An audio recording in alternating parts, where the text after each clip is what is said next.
ಹಳೆಯ ಚಿನ್ನದ ಒಡವೆನ ಅಧಿಕ ಬೆಲೆಗೆ ಮಾರಬೇಕೆ? ಅಂದ್ರೆ ಆಟಿಕಾಗೆ ಕಾಲ್ ಮಾಡಿ 8880 ಅಟ್ಟಿಕಾ ಗೋಲ್ಡ್ ಕಂಪನಿ. 2014ಕ್ಕೂ ದೇಶದ ರಾಜಕಾರಣ ಇದ್ದಿದ್ದು ಒಂದು ರೀತಿ, 2014ರ ಬಳಿಕ ದೇಶದ ರಾಜಕಾರಣ ಬೇರೆ ರೀತಿಯಲ್ಲಿದೆ. ಜೊತೆಗೆ BJPನೂ ಕೂಡ ಸಂಘಟನಾತ್ಮಕವಾಗಿ 2014ಕ್ಕೂ ಮೊದಲಿದ್ದಂತಹ BJPಗೂ 2014ರ ಬಳಿಕ ಇದ್ದಂತಹ BJPಗೂ ಭಾಳಷ್ಟು ವ್ಯತ್ಯಾಸಗಳಿದ್ದಾವೆ, ಭಾಳಷ್ಟು ಭಿನ್ನತೆಗಳಿದ್ದಾವೆ. ಹೀಗಾಗಿ ಪಾರ್ಟಿ ವಿತ್ ಡಿಫ್ರೆನ್ಸ್, ನಾವು ಬೇರೆ ಪಕ್ಷಗಳಂತ ಅಲ್ಲ ಅನ್ನುವಂಥದ್ದನ್ನು ಪದೇ ಪದೇ ಮೋದಿ ಅವರು ಹೇಳ್ತಿದ್ರು, ಅಮಿತ್ ಶಾ ಅವರು ಹೇಳ್ತಿದ್ರು, ಘಟಾನುಘಟಿ BJPಯ ನಾಯಕರುಗಳು ಹೇಳ್ತಾ ಇದ್ರು. ಆದರೆ ಕಳೆದ ವಾರ ರಾಜ್ಯದಲ್ಲಿ ಆದಂತಹ ಪರಿಷತ್ ಚುನಾವಣೆ, ಬೇರೆ ಬೇರೆ ರಾಜ್ಯಗಳಲ್ಲಿ ಯಶಸ್ಸನ್ನು ಕಂಡಿದ್ದಂತಹ BJP ಕರ್ನಾಟಕದ ವಿಚಾರ ಬಂದಾಗ ಇತ್ತೀಚೆಗೆ ಭಾಳಷ್ಟು ಎಡವಟ್ಟುಗಳನ್ನು ಮಾಡ್ಕೊಳ್ತಾ ಇದೆ, ಭಾಳಷ್ಟು ಫೇಲ್ಯೂರ್ಗಳನ್ನು ಆಗ್ತಾ ಇದೆ. ಅದರ ಪರಿಣಾಮವಾಗಿ ಮೊನ್ನೆ ನಡೆದಂತಹ ಪರಿಷತ್ ಚುನಾವಣೆಯಲ್ಲಿ 6-7 ಜನ BJPಯ ಶಾಸಕರು ಬೇರೆ ಪಕ್ಷದ ಅಭ್ಯರ್ಥಿಗೆ ತಮ್ಮ ಮತವನ್ನು ಚಲಾಯಿಸಿದ್ದಾರೆ. ಇದು ಅಡ್ಡ ಮತದಾನ ಅನ್ನುವಂಥ ರೀತಿಯಲ್ಲಿ ಈಗ ವ್ಯಾಖ್ಯಾನಗಳು ಆಗ್ತಾ ಇದ್ದಾವೆ. ಆದರೆ ಯಾರು ಕೂಡ ನಾನು ಅನ್ನುವಂಥದ್ದನ್ನು ಒಪ್ಕೊಳ್ತಾ ಇಲ್ಲ. ಹೀಗಾಗಿ ರಾಷ್ಟ್ರ ಮಟ್ಟದಲ್ಲಿ ಈ ವಿಚಾರ ಚರ್ಚೆ ಆಗ್ತಾ ಇದೆ. ಹಾಗಾದರೆ ರಾಜ್ಯ BJPಯಲ್ಲಿ ಏನಾಗ್ತಿದೆ, ಇದ್ರ ಬಗ್ಗೆ ಏನಾದರೂ ರಾಜ್ಯ BJP ನಾಯಕರಿಗೆ ಮಾಹಿತಿ ಇತ್ತಾ? ಮಾಜಿ ಮುಖ್ಯಮಂತ್ರಿಗಳು, ಮಾಜಿ ಕೇಂದ್ರ ಸಚಿವರಾದಂತಹ ಸದಾನಂದ ಗೌಡರು ನಮ್ಮ ಜೊತೆ ಇದ್ದಾರೆ. ಸರ್, ರಾಜ್ಯ BJPಯಲ್ಲಿ ಏನಾಗ್ತಿದೆ ಅನ್ನುವಂಥ ಒಂದು ಪ್ರಶ್ನೆ ನೇರವಾಗಿ ನಾನು ನಿಮ್ಗೆ ಯಾಕೆ ಕೇಳ್ತಿದ್ದೆ ಅಂದರೆ, ನೀವು ಕಾರ್ಯಕರ್ತರ ಪರ ಬಹಳಷ್ಟು ಬಾರಿ ಧ್ವನಿ ಎತ್ತಿದ್ದೀರಾ. ಏನು ಇವತ್ತು ಪರಿಷತ್ತು ಚುನಾವಣೆಯಲ್ಲಿ ನಿಮ್ಮ ಪಕ್ಷದ ಸಿಂಬಲ್ನಿಂದ ಗೆದ್ದಿರುವಂಥವ್ರು ನೀವು ಪಾರ್ಟಿ ವಿತ್ ಡಿಫ್ರೆನ್ಸ್ ಅಂತ ಹೇಳ್ತೀರಾ, ಅಲ್ಲೋಗಿ ನೋಡಿದ್ರೆ ಬೇರೆ ಪಕ್ಷಕ್ಕೆ ಮತದಾನ ಮಾಡ್ತಾರೆ ಅಂದರೆ ಏನು, what message they are sending? ಪ್ರಾಯಶಃ ಮೊನ್ನೆ ನಡೆದಂಥ ವಿದ್ಯಮಾನ ಕ್ರಾಸ್ ವೋಟಿಂಗ್ ಅಂತ ಏನು ಹೇಳ್ತಾರೆ, ಅದು ನಿಜವಾಗಿ BJPಯ ಎಲ್ಲ ಕಾರ್ಯಕರ್ತರು ತುಂಬ ಬೇಸರದಲ್ಲಿದ್ದಾರೆ. ಪ್ರಾಯಶಃ ನಾವು ಕಳೆದ ವಿಧಾನಸಭಾ ಚುನಾವಣೆಯಲ್ಲಿ ಆದಂಥ ಹಿನ್ನಡೆಯ ನಂತರ ನಮ್ಮ ಪಕ್ಷ ಆ ಸೋಲಿಗೆ ಕಾರಣ ಏನು, ಅದರ ನಂತರದ ಬೈ ಎಲೆಕ್ಷನ್ಗಳಲ್ಲಿ ಕೂಡ ಭಾರಿ ದೊಡ್ಡ ಅಂತರದಲ್ಲಿ ಸೋಲಿಗೆ ಕಾರಣ ಏನು, ಪಕ್ಷ ಎಲ್ಲಿ ಸ್ವಲ್ಪ ತಪ್ಪಿದೆ ಅಂತ ಹೇಳುವಂಥ ಆ ಪರಾಮರ್ಶೆ ಮಾಡುವಂಥ ಪ್ರಯತ್ನಗಳಲ್ಲಿ ನಾವು ಮಾಡಲೂ ಇಲ್ಲ, ಅದರ ಬಗ್ಗೆ ಚಿಂತೆನೂ ಮಾಡಲಿಲ್ಲ. ನಾವು ಕೇವಲ ಕಾಂಗ್ರೆಸ್ನವರು ಚಿನ್ನದ ಬಟ್ಲಲ್ಲಿದ್ದುಕೊಟ್ಟು ಬೇರೆ ಬೇರೆ ಇಶ್ಯೂಸ್, ಅದು ಮೂಡದಿಂದ ಹಿಡಿದು ಎಲ್ಲ ಇಶ್ಯೂಗಳನ್ನು ನಮಗೆ ಕೊಡ್ತಾಯಿದ್ರು ಕೂಡ ನಾವು ಕೂಡ ಅದನ್ನೊಂದು ಲಾಜಿಕಲ್ ಎಂಡಿಗೆ ತಗೊಂಡು ಹೋಗಲಿಕ್ಕೆ ವಿಫಲರಾದ್ದು ಇನ್ನೊಂದು ದೊಡ್ಡ ದುರಂತ.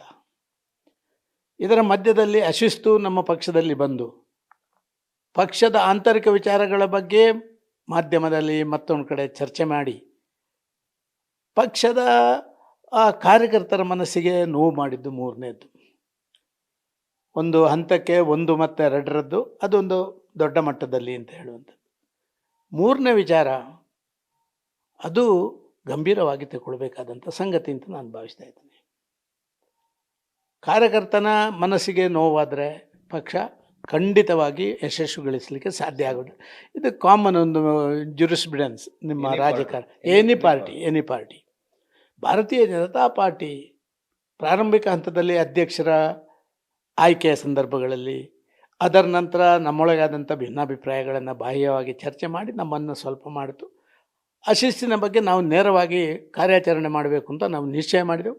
ಕೋರ್ ಕಮಿಟಿಯಲ್ಲಿ ಭಾರಿ ಪ್ರಬಲವಾಗಿ ಇದನ್ನು ಪ್ರತಿಪಾದನೆ ಮಾಡೋದರ ಮುಖಾಂತರ 4 ಜನರು ಯಾರು ಈ ಬಾಹ್ಯ ಚರ್ಚೆ ಮಾಡುವವರು, ಪಕ್ಷಕ್ಕೆ ಡ್ಯಾಮೇಜ್ ಮಾಡುವವರನ್ನು ನಾವು ಮಾಡಬೇಕು, 3 ಜನ ನಾವು ಅವರನ್ನು ದೂರ ಇಡುವಂಥ ಕೆಲಸ ಕಾರ್ಯವನ್ನು ಪಕ್ಷದಿಂದ ಮಾಡಿದೆವು.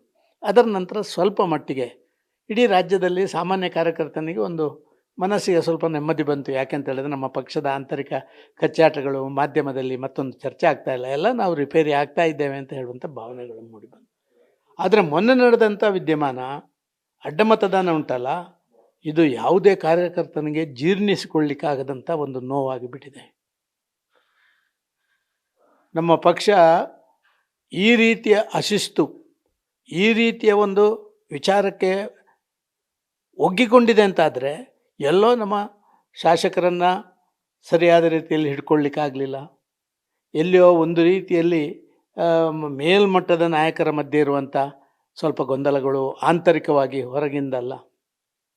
ಮೂರನೇದಾಗಿ ಅಡ್ಜಸ್ಟ್ಮೆಂಟ್ ಪಾಲಿಟಿಕ್ಸ್, ಇದೆಲ್ಲವೂ ಇದೆ ಅಂತೇಳಿ ಮತ್ತೆ ನಮ್ಮ ಕಾರ್ಯಕರ್ತ ನೋವಿಂದ ಬಳಲ್ತಾ ಇದ್ದಾನೆ.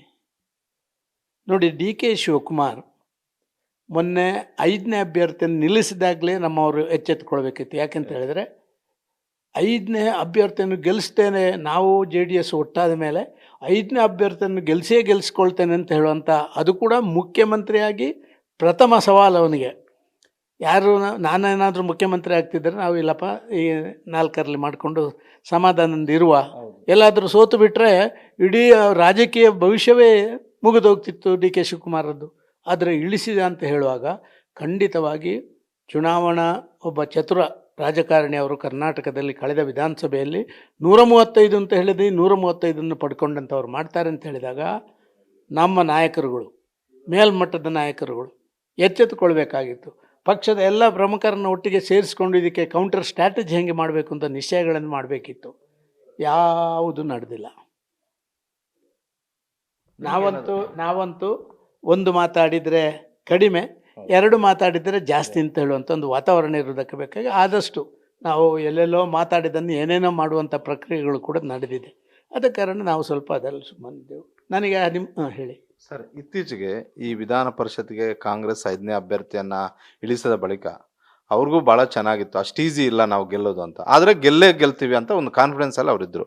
ಒಂದು ಅವ್ರ ಕಾನ್ಫಿಡೆನ್ಸು BJPಯಲ್ಲಿರುವಂತಹ ಒಳಜಗಳಿಂದ, ಮತ್ತೊಂದು ಏನಾದರೂ ಮಾಡಿ BJP ಶಾಸಕರಿಂದ ನಾವು ವೋಟ್ ಹಾಕಿಸ್ಕೊಳ್ತೀವಿ ಅಂತ ಅವರು ಪದೇ ಪದೇ ಸಂಪರ್ಕ ಮಾಡುವಂಥ ಒಂದು ಕೆಲಸವನ್ನು ಮಾಡಿದ್ರು. ಈ ಸಂಪರ್ಕ ಮಾಡ್ತಿದ್ದಾರೆ ಅನ್ನುವಂಥ ಒಂದು ಮಾಹಿತಿ ನಿಮಗೂ ಸೇರಿದಂತೆ BJP ನಾಯಕರಿಗೆ ಸಿಕ್ಕಿತ್ತಾ? ಸರ್, ನನಗೆ ಗೊತ್ತಾಗಿತ್ತು 13ನೇ ತಾರೀಕು ಅಂತ ಕಳೆದ 13, 14 ಒಂದು ತಾರೀಕು ನಂದು ಒಬ್ಬರು ನಮ್ಮ ಬಾರಿ ಪಕ್ಷದ ಹಿತಚಿಂತಕರು ಮತ್ತು ಅವರು ರಾಜಕಾರಣದಲ್ಲಿ ಇಲ್ಲದವರು, ಅವರು ನನಗೆ ಸಾಯಂಕಾಲ 7:30 ಗಂಟೆಗೆ ಫೋನ್ ಮಾಡಿದರು. ಮೋಡಿ ಹಿಂಗೆ ಇಲ್ಲಿ ಪ್ರೆಸ್ಟೀಜ್ ಅಪಾರ್ಟ್ಮೆಂಟ್ ನಮ್ಮ ಇದರ ಹೆಬ್ಬಾಳದಲ್ಲಿರುವಂಥದ್ರಲ್ಲಿ ಒಂದಷ್ಟು BJP ಮತ್ತು ಕಾಂಗ್ರೆಸ್ ನಾಯಕರುಗಳು ಒಟ್ಟಿಗೆ ಸೇರಿಕೊಂಡು ವಿಧಾನ ಪರಿಷತ್ ಚುನಾವಣೆ ಬಗ್ಗೆ ಚರ್ಚೆಗಳನ್ನು ಮಾಡಿದ್ದಾರೆ ಅಂತ ಹೇಳುವಂಥ ಗಂಭೀರ ವಿಚಾರವನ್ನು ಅವರು ನನಗೆ ತಿಳಿಸಿದರು. ಆದರೆ ನನ್ನ ಹೆಸರು ಎಲ್ಲಿ ಹೇಳಬೇಡಿ, ದಯವಿಟ್ಟು ನನ್ನ ಹೆಸರು ಹೇಳಬೇಡಿ, ನಾನು ನಿಮ್ಮೊಂದು ವೆಲ್ವಿಷರ್ ಅಂತ ಹೇಳಿ ನಿಮ್ಮ ಗಮನಕ್ಕೆ ತರ್ತಾಯಿದ್ದೆ. ನಾನು ಅವರಿಗೆ ಅಶ್ಯೂರ್ ಮಾಡಿದೆ, ನಾನು ಯಾವುದೇ ಕಾರಣಕ್ಕೂ ನಿಮ್ಮ ಹೆಸರು ಅದು ಎಂಥದ್ದಾದರೂ ನಾನು ಹೇಳಲ್ಲ, ಏನು ಅಂತ ಹೇಳಿದ್ದೆ. ಅವರು ಯಾರು ಹೆಸರುಗಳನ್ನು ಹೇಳಲಿಲ್ಲ, ಆದರೆ BJP ದೊಡ್ಡ ಪ್ರಮುಖರು ಹಿಂಗೆ ಮಾಡ್ತಾಯಿದ್ದಾರೆ ಅಂತ ಹೇಳಿ ನಾನು ತಕ್ಷಣ ನಮ್ಮ ವಿರೋಧ ಪಕ್ಷದ ನಾಯಕರಿಗೆ ಮತ್ತು ನಮ್ಮ ಅಧ್ಯಕ್ಷರಿಗೆ ತಿಳಿಸುವಂಥ ಒಂದು ಪ್ರಯತ್ನ ಮಾಡಿದೆ. ಆದರೆ ಇಬ್ಬರು ಲಭ್ಯ ಆಗಲಿಲ್ಲ. ಕೊನೆಗೆ ಏನು ಮಾಡೋದು, ನಮ್ಮ ಬ್ಯಾಂಗ್ಳೂರಿನ ಉಸ್ತುವಾರಿ ರಾಜ್ಯದ ಪ್ರಧಾನ ಕಾರ್ಯದರ್ಶಿಗಳು ಒಬ್ಬರಲ್ಲಿ ನಾನು ಇದನ್ನು ಹೇಳುವಂಥದ್ದನ್ನು ಹೇಳಿದೆ. ಹಿಂಗಿದೆ, ಸೀರಿಯಸ್ ನೋಡಬೇಕು, ಅವರು ಇಳಿಸುವಾಗಲೇ ಹೀಗೆ, ಇವತ್ತು ಅದೇ ಮುಂದುವರಿತಿದೆ ಅಂತ ಹೇಳೋದಕ್ಕೆ ಇದಕ್ಕಿಂತ ದೊಡ್ಡ ಉದಾಹರಣೆ ಬೇಡ. ನಾನೇನು ಕಣ್ಣಾರೆ ನೋಡಲಿಲ್ಲ, ಮತ್ತೊಂದು ಮಾಡಲಿಲ್ಲ. ಈ ರೀತಿ ಸಂದೇಶ ಬಂದದ್ದು ನಿಮಗೆ ತಿಳಿಸ್ತಾ ಇದ್ದೇನೆ, ಇದನ್ನು ಮಾಡಬೇಕು ಅಂತ ಹೇಳುವಂಥದ್ದು ಹೇಳಿದೆ. ಆಮೇಲೆ ಅವರು ಏನು ಮಾಡಿದ್ರು ನನಗೆ ಗೊತ್ತಿಲ್ಲ, ನಾನು ಅದರಲ್ಲಿ ಭಾರಿ ತಲೆ ಹಾಕುವಂಥ ಕೆಲಸಗಾರಗಳನ್ನು ಮಾಡಲಿಲ್ಲ. ಆದರೆ ಯಾವಾಗ ಪರಿಷತ್ ಚುನಾವಣೆಯಲ್ಲಿ 140 ಬದಲು 151 ಓಟು ಕಾಂಗ್ರೆಸ್ಸಿಗೆ ಸಿಕ್ಕಿತಾ, ಆಗ ಮನಸ್ಸಿಗೆ ನೋವಾಯಿತು. ನನಗಂತೂ ವಿಪರೀತ ಫೋನುಗಳು, ಪ್ರಾಮಾಣಿಕ ಕಾರ್ಯಕರ್ತರು, ಯಾವುದನ್ನು ಅಪೇಕ್ಷೆ ಪಡೆದಂಥ ಕಾರ್ಯಕರ್ತರು, ಏನು ರೀ ಇದು BJPಯ ಪರಿಸ್ಥಿತಿ ಏನು ನಿಮ್ಮದು ಅಂತ ಹೇಳುವ ರೀತಿಯಲ್ಲಿ ಮಾತಾಡುವಂಥದ್ದನ್ನೇ ಎಲ್ಲವನ್ನು ಮಾಡಿದರು. ಸರ್, ತಾವು ಅಧ್ಯಕ್ಷರನ್ನು ಸಂಪರ್ಕ ಮಾಡೋದಕ್ಕೆ ಪ್ರಯತ್ನ ಮಾಡಿದ್ರಿ. ನಿಮ್ಗೆ ಯಾವಾಗ ಈ ಮಾಹಿತಿ ಸಿಕ್ತು ಆವಾಗ, ಅದಾದ ಬಳಿಕ ವಿರೋಧ ಪಕ್ಷದ ನಾಯಕರನ್ನು ಕೂಡ ಸಂಪರ್ಕ ಮಾಡೋದಕ್ಕೆ ಪ್ರಯತ್ನ ಮಾಡಿದ್ರೆ ಆವಾಗ ಅವರು ಕನೆಕ್ಟ್ ಆಗಲಿಲ್ಲ. ತದ ಬಳಿಕ ಏನಾದರೂ ತಮ್ಮಿಂದ ಕರೆ ಬಂದಿದೆ ಅಂತ ಏನಾದರೂ ಅವರೇನಾದರೂ ಮಾಡಿದ್ರ? ನನಗೆ ಯಾರೂ ಮಾಡಿಲ್ಲ. ನಾನು ನಮ್ಮ ಪ್ರಧಾನ ಕಾರ್ಯದರ್ಶಿಗಳಿಗೆ ಮಾತ್ರ ಇದನ್ನು ತಿಳಿಸುವಂಥ ಪ್ರಯತ್ನ ಪಟ್ಟೆ. ಯಾಕೆ ಅಂತ ಹೇಳಿದರೆ ನಮ್ಮಲ್ಲಿ ರಾಜ್ಯದ ಪದಾಧಿಕಾರಿಗಳಿದ್ದಾರೆ, ಅಧ್ಯಕ್ಷರು, ಪ್ರಧಾನ ಕಾರ್ಯದರ್ಶಿಗಳು, ನಮ್ಮಲ್ಲಿ ವಿರೋಧ ಪಕ್ಷದ ನಾಯಕರಿದ್ದಾರೆ, ಅವರ ಟೀಮ್ ಇದೆ. ಆದ ಕಾರಣ ಅನಗತ್ಯವಾಗಿ ನಾವು ಇದರಲ್ಲಿ ನಾನು ಅಂಥದ್ದು ಮಾಡೋದೇ ಇಲ್ಲ. ಇತ್ತೀಚಿನ ದಿನ ನೀವು ನೋಡಿರ್ಬೋದು, ನಾನು ಎಷ್ಟು ನನ್ನಿಂದ ಸಾಧ್ಯವಾದನ್ನು ಎಲ್ಲಿ ಹೇಳಬೇಕಾ ಅಲ್ಲೇ ಹೇಳುವಂಥದ್ದು. ಇದನ್ನು ಕೂಡ ಹೇಳಬಾರ್ದು ಅಂತಿದ್ದೆ ನಾನು. ಆದರೆ ಕಾರ್ಯಕರ್ತರಿಗೆ ಒಂದು ಸಂದೇಶ ಹೋಗಬೇಕು, ಏನೋ ಸ್ವಲ್ಪ ವ್ಯತ್ಯಾಸಗಳು ಇನ್ನೂ ಸರಿಯಾಗಬೇಕು, ಇಲ್ಲ ನಮ್ಮೊಟ್ಟಿಗೆ ಯಾರೋ ಇದ್ದಾರೆ ಅಂತ ಹೇಳುವಂಥ ಭಾವನೆಗಳು ಬರಬೇಕು ಅಂತ ಹೇಳಿ ಮಾತಾಡ್ತಾ ಇದ್ದೀನಿ. ಆಮೇಲೆ ನಾವೇನು ಮಾತಾಡಲಿಕ್ಕೆ ಹೋಗಲಿಲ್ಲ. ಇದಾದಮೇಲೆ ಬೇಸರ ಆಯಿತು, ತುಂಬ ಜನ ಫೋನ್ ಮಾಡಿದರು. ಆಮೇಲೆ ಇದರ ಬಗ್ಗೆ ಕಮಿಟಿ ರಚನೆ ಮಾಡಿದರು. ಕಮಿಟಿ ರಚನೆ ಮಾಡುವಾಗಲೂ ಕೂಡ ಒಂದು ರೀತಿಯಲ್ಲಿ ಕೋರ್ ಕಮಿಟಿಯ ಸದಸ್ಯರ ಮತ್ತೊಬ್ಬರನ್ನು ಕನ್ಸಲ್ಟ್ ಮಾಡಿ ಅದನ್ನು ಮಾಡುವಂಥದ್ದನ್ನು ಕೂಡ ಮಾಡಲಿಲ್ಲ. ಇದಾದ ಮೇಲೆ ನನಗೆ ಅನ್ನಿಸ್ತು, ಅವರನ್ನು ಡೆಲ್ಲಿಗೆ ಬುಲಾವ್ ಮಾಡ್ತಾ ಇದ್ದಾರೆ ಅಂತ ಹೇಳುವಂಥ ಮಾಧ್ಯಮದಲ್ಲಿ ಗೊತ್ತಾದ ಮೇಲೆ ನಾನು ಅಧ್ಯಕ್ಷರಲ್ಲಿ ನಿನ್ನೆ ನೇರ ಮಾತಾಡಿದೆ. ಇದಕ್ಕೆ ಕಾರಣ ಡೆಲ್ಲಿಗೆ ಬುಲಾವ್ ಮಾಡ್ತಾರೆ ಅಂತಲ್ಲ, ಧರ್ಮಸ್ಥಳಕ್ಕೆ ಹೋಗೋದು ಅಂತ ಹೇಳುವಂಥ ನನ್ನ ಮನಸ್ಸಿಗೆ ತುಂಬ ನೋವಾಯಿತು. ರಾಜಕಾರಣದಲ್ಲಿ ಆದಂಥ ಈ ಡೋಂಗಿತನ, ಹಣಕ್ಕಾಗಿ ತಮ್ಮನ್ನು ತಾವು ಮಾರಾಟ ಮಾಡಿಕೊಂಡದ್ದನ್ನು ನಾವು ಧರ್ಮಸ್ಥಳದ ಆ ಒಂದು ಪುಣ್ಯಭೂಮಿಯಲ್ಲಿ ತಗೊಂಡು ಹೋಗೋದು ಸರಿಯಲ್ಲ ಅಂತ ಹೇಳುವಂಥದ್ದನ್ನೇ ನನ್ನ ಮನಸ್ಸಿಗೆ ಅನ್ನಿಸ್ತು. ನನ್ನ ಮನಸ್ಸಿಗೆ ಅನಿಸಿದ್ದನ್ನು ನೇರವಾಗಿ ಹೇಳುವಂಥವನು. ನೇರವಾಗಿ ಅಧ್ಯಕ್ಷರಿಗೆ ಮಾತಾಡಿದೆ. ಇದು ಸರಿಯಲ್ಲ, ನೀವು ತಗೊಂಡಂಥ ಡಿಸಿಷನ್ ಅಷ್ಟು ಸರಿ ಅಂತ ನಿಮಗೆ ಅನ್ನಿಸ್ತಾ ಇಲ್ಲ, ದಯವಿಟ್ಟು ಇದನ್ನು ಕೈಬಿಡಿ, ಎಲ್ಲರಲ್ಲಿ ಸಮಾಲೋಚನೆ ಮಾಡಿ ಕೈಬಿಡಿ ಅಂತ ಹೇಳುವಂಥದ್ದನ್ನು ನಿನ್ನೆ ಅವರಿಗೆ ನಾನು ಸುಮಾರು 3-3:30 ಗಂಟೆ ಹೊತ್ತಿಗೆ ಹೇಳಿದೆ. ಅಶೋಕರಿಗೆ ಫೋನ್ ಮಾಡಿದೆ. ಅಶೋಕರು ಬೆಳಗಾವಿಯಿಂದ ಫ್ಲೈಟಲ್ಲಿ ಬರ್ತಾಯಿದ್ರು. ಅವರು ಸಾಯಂಕಾಲ 6:30 ಗಂಟೆಗೆ ಸಿಕ್ಕಿದ್ರು. ಅವರಿಗೆ ಕೂಡ ನೇರವಾಗಿ ಹೇಳಿದೆ. ಆ ಸಂದರ್ಭದಲ್ಲಿ ನಾನು ಹೇಳಿದೆ, ನೋಡಿ ನಿಮ್ಮ ಪ್ರಧಾನ ಕಾರ್ಯದರ್ಶಿ ಒಬ್ಬರಿಗೆ ನಾನು ಇದನ್ನು ತಿಳಿಸಿದ್ದೇನೆ, ಆದರೂ ಕೂಡ ನೀವು ಏನೂ ಕಾರ್ಯಾಚರಣೆ ಮಾಡಲಿಲ್ಲ ಅಂತ ಹೇಳುವಂಥದ್ದನ್ನು ಅವರಿಗೆ ಹೇಳಿದೆ. ಅವರೇನು ತುಂಬ ಮಾತಾಡುವಂಥ ಪರಿಸ್ಥಿತಿಯಲ್ಲಿ ಇರಲಿಲ್ಲ, ಸ್ವಲ್ಪ ಮಾನಸಿಕವಾಗಿ ಇಬ್ಬರು ಕೂಡ ಸ್ವಲ್ಪ ನೊಂದಂಗೆ ನನಗೆ ಅನ್ನಿಸ್ತು. ಇಷ್ಟನ್ನು ನಾನು ಮಾಡಿದ್ದೀನಿ. ನಾನು ಈಗ ಕೂಡ ಹೇಳ್ತಾ ಇರುವಂಥದ್ದು, ಇವತ್ತು ಇಂಥದ್ದನ್ನು ಬೇರೆ ಬೇರೆ ಕಡೆಯಿಂದ ನಾವು ಇನ್ವೆಸ್ಟಿಗೇಷನ್ ಮಾಡುವಂಥದ್ದು ಮಾಡಿ ಆ್ಯಕ್ಷನ್ ತಗೋಬೇಕು, ಎರಡು ಮಾತಿಲ್ಲ. ಆದರೆ ಯಾರೋ 2 ಜನ, ನಾವು ಒಂದು 5-6 ಜನ ಅಥವಾ 7 ಜನ ಅಂತಲೇ ಇಟ್ಕೊಳ್ಳಿ, ಈ ರೀತಿ ಮಾಡಿದ್ದಾರೆ ಅಂಥೇಳಿ ಬಾಕಿ ಎಲ್ಲರನ್ನು ನಾವು ಸಂಶಯದಿಂದ ನೋಡುವಂಥ ವಾತಾವರಣ ನಿರ್ಮಾಣ ಆದರೆ ನಮ್ಮ ಪಾರ್ಟಿಗೆ ಇನ್ನಷ್ಟು ಡ್ಯಾಮೇಜ್ ಆಗುತ್ತೆ. ಆದರೆ ಇವತ್ತು ದೆಹಲಿಯವರು ಏನು ಹೇಳ್ತಾರೆ ಅದರ ಮೇಲೆ ಮುಂದೆ ಏನು ಬೇಕಾದ್ರೆ ತೀರ್ಮಾನಗಳಾಗಬಹುದು. ನಾವು ಬದ್ಧರಾಗಿದ್ದೇವೆ, ದೇವರೇ ದೆಹಲಿಯಲ್ಲಿ ಹೇಳುವಂಥವ್ರು. ಇವತ್ತು ಧರ್ಮಸ್ಥಳಕ್ಕೆ ನಾವು ಹೋಗ್ತೇವೆ ಅಂತ ಇಟ್ಕೊಳ್ಳಿ, ಯಾರೋ ಒಂದು 7-8 ಜನ 10 ಜನ ಬರಲ್ಲ, ನಮಗೆ ಎಷ್ಟು ಮುಖಭಂಗ ಆಗ್ಬೋದು. ಅಥವಾ ಧರ್ಮಸ್ಥಳಕ್ಕೆ ಬರುವಂಥವರು ಕೂಡ ದೇವರೇ ಏನೋ ಒಂದು ಕಾರಣಾಂತರಗಳಿಂದ ನನ್ನ ತಪ್ಪಾಗಿದೆ, ಅದರ ಹೇಳೋ ಹಾಗಿಲ್ಲ, ನೀನು ಕ್ಷಮಿಸು ಅಂತ ಹೇಳಿ ಅವನಲ್ಲಿ ಹೋದರೆ ಆಗಲೂ ನಾವು ಏನು ಮಾಡೋಕ್ಕಾಗಲ್ಲ. ಆದ ಕಾರಣ ಇದನ್ನೆಲ್ಲವನ್ನು ನಾವು ಆ ರೀತಿ ಮಾಡುವುದರಿಂದ ಹಲವಾರು ಜನ ನಾವು ಪ್ರಮಾಣ ಮತ್ತೊಂದನ್ನು ಮಾಡುವುದಿಲ್ಲ, ನಾವು ದೇವರ ಭಕ್ತರು ಹೌದು ಅಂತ ಹೇಳ್ತಾರೆ. ಇದು ಇನ್ನಷ್ಟು ಗೊಂದಲಕ್ಕೆ ಈಡಾಗಬಹುದು ಅಂತ ಹೇಳುವಂಥ ದೃಷ್ಟಿಕೋನದಿಂದ ಇಬ್ಬರಿಗೂ ಹೇಳುವಂಥದ್ದನ್ನು ಹೇಳಿದ್ದೇನೆ. ಏನು ತೀರ್ಮಾನ ತಗೊಳ್ಳಿಕ್ಕೆ ಅವರೇ ಜವಾಬ್ದಾರು, ನಾವಲ್ಲ. ಅವರು ತೆಕ್ಕೊಂಡೋದಕ್ಕೆ ನಾವು ಬದ್ಧರಾಗಿ ಕೇಂದ್ರದವರ ಮಾಹಿತಿಗಳ ಪ್ರಕಾರ ಬದ್ಧರಾಗಿ ಕೆಲಸ ಮಾಡ್ತೀವಿ. ಸರ್, ಇನ್ನೊಂದು, ಇವರು ಅಡ್ಜಸ್ಟ್ಮೆಂಟ್ ಪಾಲಿಟಿಕ್ಸ್ಗೆ ದೇವ್ರನ್ನ ಯಾಕೆ ಅಡ್ಜಸ್ಟ್ಮೆಂಟ್ ಮಾಡಕ್ಕೆ ಹೋಗ್ಬೇಕು? ಪಾಪ ಈಗ ಮಂಜುನಾಥ ದೇವ್ರ ಮೇಲೆ ಭಾಳಷ್ಟು ರಾಜ್ಯಾದ್ಯಂತ ಭಕ್ತರಿದ್ದಾರೆ, ಆ ದೇಶದಾದ್ಯಂತ ಇದ್ದಾರೆ, ಜಗತ್ತಿನಾದ್ಯಂತ ಇದ್ದಾರೆ. ಪದೇ ಪದೇ ಇವ್ರು ಮಾಡುವಂತಹ ತಪ್ಪುಗಳು, ಈಗ ಇಲ್ಲೇ ಒಪ್ಕೊಳ್ದೇ ಇರುವಂಥವ್ರು ಧರ್ಮಸ್ಥಳ ಮಂಜುನಾಥನ ಮುಂದೆ ಒಪ್ಕೊಳ್ತಾರೆ ಅನ್ನುವಂಥ ಗ್ಯಾರಂಟಿ ಏನು ಅಂತ? ಸರ್, ಕೆಲವರಿಗೆ ದೇವರ ಮೇಲೆ ನಂಬಿಕೆ ಇರ್ತದೆ, ಇಲ್ಲ ಅಂತಲ್ಲ. ಆದರೆ ಆ ವಾತಾವರಣ, ಪರಿಸರ ಅವರನ್ನು ಕಂಪಲ್ಷನ್ ಮಾಡ್ತದೆ. ನೀನು ಇದು ಮಾಡಿಬಿಟ್ರೆ ಮುಗೀತು, ನಿನ್ನ ಅಧ್ಯಯನ ಮುಗಿದೋಯ್ತು. ಆದ ಕಾರಣ ನೀನು ಮಾಡಿದ್ರೂ ಕೂಡ ದೇವರಲ್ಲೇ ಕ್ಷಮೆ ಕಳಿಕೊ ಅಂತೇಳಿ ಅವನ ಮನಸ್ಸು ಹೇಳ್ತದೆ, ಮಾಡೋದಿಲ್ಲ. ಏನು ಮಾಡೋಕ್ಕಾಗುತ್ತೆ? ಈಗ 63 ಜನ ಕೂಡ ಪ್ರಮಾಣ ಮಾಡ್ತಾರೆ ಅಂತ ಇಟ್ಕೊಳ್ಳಿ. 63 ಜನ ಪ್ರಮಾಣ ಮಾಡಿದರೆ ಹಂಗಾರೆ ದೇವರು ಸರಿ ತೋರಿಸಿಲ್ಲ ಅಂತ ಮಂಜುನಾಥನ ಮೇಲೆ ತಪ್ಪು ಹಾಕೋದ ನಾವು? ಇದನ್ನೆಲ್ಲ ಅರ್ಥೈಸಿಕೊಂಡು ನಾವು ಮಾಡುವಂಥದ್ದನ್ನು ಮಾಡಬೇಕು. ಸ್ವಲ್ಪ ಮಟ್ಟಿಗೆ ಮೇಲ್ನೋಟಕ್ಕೆ ಯಾರ್ಯಾರು ಅಂತ ಗೊತ್ತಾದರೆ ಅಧ್ಯಕ್ಷರು, ವಿರೋಧ ಪಕ್ಷ ನಾಯಕರು ಅವ್ರನ್ನ ಕರೆಸಬೇಕು. ನಂಗೆ ಗೊತ್ತಾಗಿದೆ, ನಿಮ್ಮದಂತಲೇ ಗೊತ್ತಾಗಿದೆ, ಏನು ಹೇಳ್ತೀರಿ ಅಂತ ಅವ್ರನ್ನ ಕೇಳಬೇಕು. ಕಾರಣ ಏನು ಅಂತ ಕೇಳಬೇಕು. ಒಪ್ಪಿಕೊಳ್ಳಿಕ್ಕಿಲ್ಲ ಅವರು. ಆದರೆ ನಿಮ್ಮ ಆ ರೀತಿಯ ಸಜೆಷನ್ಸು ಆಂತರಿಕವಾಗಿ ಅವರನ್ನು ಮಾಡ್ಬೋದು, ರಾಜ್ಯದ ಜನತೆಗೆ ಒಂದು ಸಂದೇಶ ಹೋಗ್ಬೋದು. ಇದ್ರ ಬಗ್ಗೆ ಸರ್ ತಾವೇನಾದರೂ ಹೈಕಮಾಂಡ್ ಮಟ್ಟದ ಹಿರಿಯ ನಾಯಕರಿಗೋ ಇಲ್ಲ ರಾಷ್ಟ್ರೀಯ ಅಧ್ಯಕ್ಷರಿಗೋ ರಿಪೋರ್ಟ್ ಏನಾದರೂ ಕೊಡ್ತೀರಾ ಅಂತ? ಇಲ್ಲ, ನಾನು ನೋಡಿ ಜವಾಬ್ದಾರಿಯುತ ಇದ್ದವರು. ನಾನು ಹಿಂದೆ ಅಧ್ಯಕ್ಷರದ್ದು ಹೆಚ್ಚು ಕಡಿಮೆ ಆಗೋ ಸಂದರ್ಭದಲ್ಲಿ ನಾನು 2 ಸಾರಿ ಪತ್ರ ಬರ್ತಿದ್ದೆ. ಭಾರಿ ದೊಡ್ಡ ರೀತಿಯ ರೆಸ್ಪಾನ್ಸ್ಗಳು ಬರಲಿಲ್ಲ. ಆಮೇಲೆ ನಮಗೆ ಉಸ್ತುವಾರಿಗಳು ಮತ್ತೊಬ್ಬರನ್ನು ಹಾಕಿದರು. ಆದ ಕಾರಣ ಇವತ್ತು ಯಾರ್ಯಾರು ಏನೇನು ರಿಪೋರ್ಟ್ ಮಾಡಬೇಕು ಅಂತ ಹೇಳುವಂಥದ್ದಿದೆಯಾ ಅದನ್ನು ಮಾಡೋಕ್ಕೆ ಬೇರೆ ಬೇರೆ ಜವಾಬ್ದಾರಿಯುತ ಜನಗಳಿದ್ದಾರೆ ರಾಜ್ಯದಿಂದ. ರಾಷ್ಟ್ರೀಯ ಸಂಘಟನಾ ಕಾರ್ಯದರ್ಶಿ ಕರ್ನಾಟಕದವರು, ರಾಷ್ಟ್ರೀಯ ಯುವ ಮೋರ್ಚಾ ಅಧ್ಯಕ್ಷರು ಕರ್ನಾಟಕದವರು, ಹುಬ್ಬಳ್ಳಿಯಿಂದ ಪ್ರಹ್ಲಾದ್ ಜೋಶಿ ಅವರು ನಮ್ಮ ಮಂತ್ರಿಗಳು, ಸೋಮಣ್ಣ, ಶೋಭಕ್ಕ ಇವರೆಲ್ಲ ನಮ್ಮವರಿದ್ದಾರೆ. ದಿನನಿತ್ಯ ಭೇಟಿ ಮಾಡೋರು ದಿಲ್ಲಿಯಲ್ಲಿ. ಮತ್ತು ಅವರಿಗೆ ಹೆಚ್ಚು ಮಾಹಿತಿಗಳು, ನನ್ನಿಂದ ಹೆಚ್ಚು ಮಾಹಿತಿಗಳಿರ್ತವೆ. ನನಗೆ ಯಾರೊಬ್ಬ ಫೋನ್ ಮಾಡಿದ ನಾವು ಎಲ್ವಿಷರ್ ಹೇಳಿರ್ಬೋದು. ಜವಾಬ್ದಾರಿ ಮತ್ತು ಅಧಿಕಾರದಲ್ಲಿದ್ದವರ ಸುತ್ತಮುತ್ತ ಇರುವೆಗಳು ಜಾಸ್ತಿ ಇರುವಂಥದ್ದನ್ನು ನೀವು ಕಂಡಿದ್ದೀರಿ. ಆದ ಕಾರಣ ಅದನ್ನು ಅವರು ಮಾಡಬೇಕು. ನಾನು ಈಗ ಯಾವುದನ್ನು ಕೂಡ ಕೇಂದ್ರದ ವರಿಷ್ಠರಿಗೆ ರಿಪೋರ್ಟ್ ಅವರು ಕರೆದು ಕೇಳಿದರೆ, ಮೊನ್ನೆ ಬಂದಿದ್ದರು ಅಧ್ಯಕ್ಷರು, ನೂತನ ಅಧ್ಯಕ್ಷರು, ನನಗೆ ವಿಶೇಷ ಟೈಮ್ ಕೊಟ್ಟರು. ಒಂದು 15 ನಿಮಿಷಗಳ ಕಾಲ ನಾನು ಹೋದಾಗ ನನ್ನೊಟ್ಟಿಗೆ ಬೇರೆಯವರು ಬಂದರು.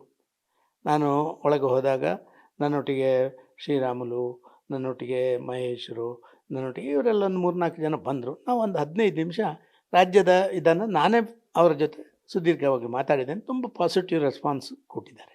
ಸರ್, ತಮಗೆ ಮತ್ತು ಪಕ್ಷದ ವೆಲ್ ವಿಷರ್ ಏನು ಮಾಹಿತಿ ಕೊಟ್ಟರು ಅವರು ತಮ್ಮ ಪಕ್ಷದ ಹಿತದೃಷ್ಟಿಯಿಂದ ತಮ್ಮ ಹಿತದೃಷ್ಟಿಯಿಂದ ಮಾಹಿತಿ ಕೊಟ್ಟರು. ಅವರೇನು ಬೆಂಗಳೂರು ಭಾಗದ ಶಾಸಕರು ಸೇರಿದ್ದಾರೆ ಅಂತ ಹೇಳಿದ್ರೆ, ಇಲ್ಲ ಬೇರೆ ಭಾಗದ ಶಾಸಕರು ಅಂತ? ಗೊತ್ತಿಲ್ಲ ಸರ್ ನನಗೆ. ಅವರು ಯಾರು ಶಾಸಕರ ಹೆಸರುಗಳನ್ನು ಮತ್ತೊಂದನ್ನು ಶಾಸಕರೇ ಬಂದಿದ್ದಾರೆ ಅಂತ ಗೊತ್ತಿಲ್ಲ. ಅವರಿಗೆ ಬಿ ಜೆ ಪಿಯ ಪ್ರಮುಖರು ಬಂದಿದ್ದಾರೆ ಅಂತ ಹೇಳುವಂಥದ್ದು ಅವರಿಗೆ ಅಲ್ಲಿ ಗೊತ್ತಾಯಿತು, ಅದನ್ನು ನಮಗೆ ಹೇಳಿದ್ದಾರೆ.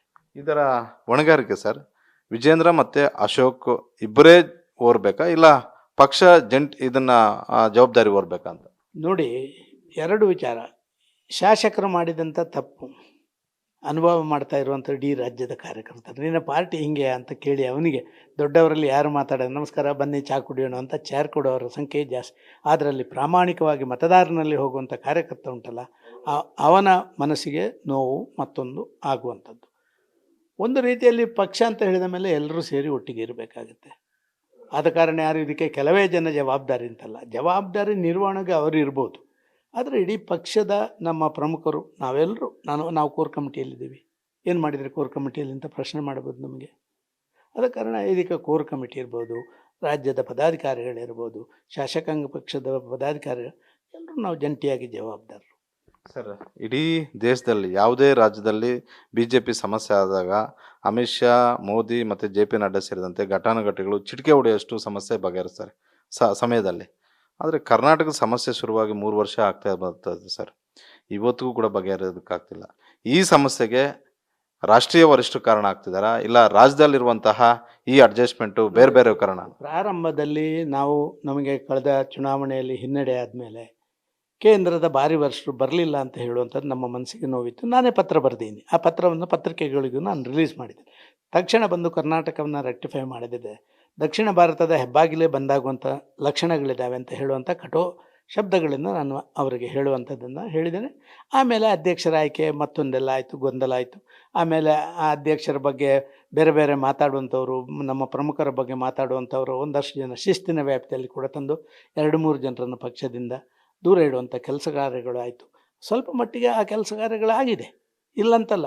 ಕಾರ್ಯಕರ್ತರು ಸ್ವಲ್ಪ ಮನಸ್ಸಿಗೆ BJP ಸ್ವಲ್ಪ ಸರಿದಾರಿಗೆ ಬಂದಿದೆ ಅಂತ ಹೇಳುವಂಥ ಭಾವನೆಯಲ್ಲಿ ಮತದಾರರು ಮತ್ತು BJPಯವರು ಇಬ್ಬರು ಇದ್ದರು. ಅದರ ಮೊನ್ನೆಯ ಘಟನೆ ನಮಗೆ ಭಾರಿ ಆಘಾತ ಆಗಿದೆ BJPಗೆ. ಮತ್ತೊಮ್ಮೆ ಶಿಸ್ತಿನ ಕ್ರಮದ ಅಗತ್ಯತೆ ಇದೆಯಾ ಅಂತಾರೆ ಸರ್ ಮೊನ್ನೆ ಈ ಅಡ್ಡಮತದಾನ ಆದ ಬಳಿಕ? ಸರ್, ಈಗ ನಮ್ಮ ಅಧ್ಯಕ್ಷರು ಇರುವ ಕಾರಣ, ಶಾಸಕಾಂಗ ಪಕ್ಷದ ನಾಯಕರು ಇರುವ ಕಾರಣ ನಾನು ಇದರಲ್ಲಿ ಯಾವುದೇ ತೀರ್ಮಾನಗಳನ್ನು, ಯಾವುದೇ ಮಾತುಗಳನ್ನು ಹೇಳೋದು ಸೂಕ್ತ ಅಲ್ಲ. ಒಂದು ವೇಳೆ ನನ್ನ ಮನಸ್ಸಿನಲ್ಲಿ ಏನಾದ್ರು ಇದ್ದರೆ ನಾನು ಅದನ್ನು ಕೋರ್ ಕಮಿಟಿಯಲ್ಲಿ ಪ್ರಸ್ತಾಪ ಮಾಡಬೇಕು. ಆದ ಕಾರಣ ಅದನ್ನು ಹೊರಗೆ ನಾನು ಪ್ರಸ್ತಾಪ ಮಾಡಲಿಕ್ಕೆ ಇಚ್ಛೆ ಪಡೋದಿಲ್ಲ. Thank you sir. ಇದು ಮಾಜಿ ಕೇಂದ್ರ ಸಚಿವರು ಹಾಗೂ ಮಾಜಿ ಮುಖ್ಯಮಂತ್ರಿಗಳಾದಂತಹ DV ಸದಾನಂದ ಗೌಡರು ಹೇಳ್ತಾ ಇರುವಂಥ ಒಂದು ಮಾತು ಭಾಳಷ್ಟು ಸ್ಪಷ್ಟವಾಗಿ ಹೇಳ್ತಿದ್ದಾರೆ. ನನಗೆ ನಮ್ಮ ಪಕ್ಷದ ಹಿತೈಷಿ, ನನ್ನ ಹಿತೈಷಿ ನನಗೆ ಮಾಹಿತಿ ಕೊಟ್ಟಿದ್ದು ನಿಜ. ಅದನ್ನು ರಾಜ್ಯ ಪ್ರಧಾನ ಕಾರ್ಯದರ್ಶಿ ಒಬ್ಬರಿಗೆ ಆ ಮಾಹಿತಿಯನ್ನು ತಲುಪಿಸಿದೆ. ಜೊತೆಗೆ ಅಧ್ಯಕ್ಷರು ಮತ್ತು ವಿರೋಧ ಪಕ್ಷ ನಾಯಕರನ್ನು ಕೂಡ ಸಂಪರ್ಕ ಮಾಡುವಂಥ ಒಂದು ಕೆಲಸವನ್ನು ಮಾಡಿದ್ರೆ, ಆದರೆ ಅವರು ಆ ಸಮಯದಲ್ಲಿ ಸಿಗಲಿಲ್ಲ.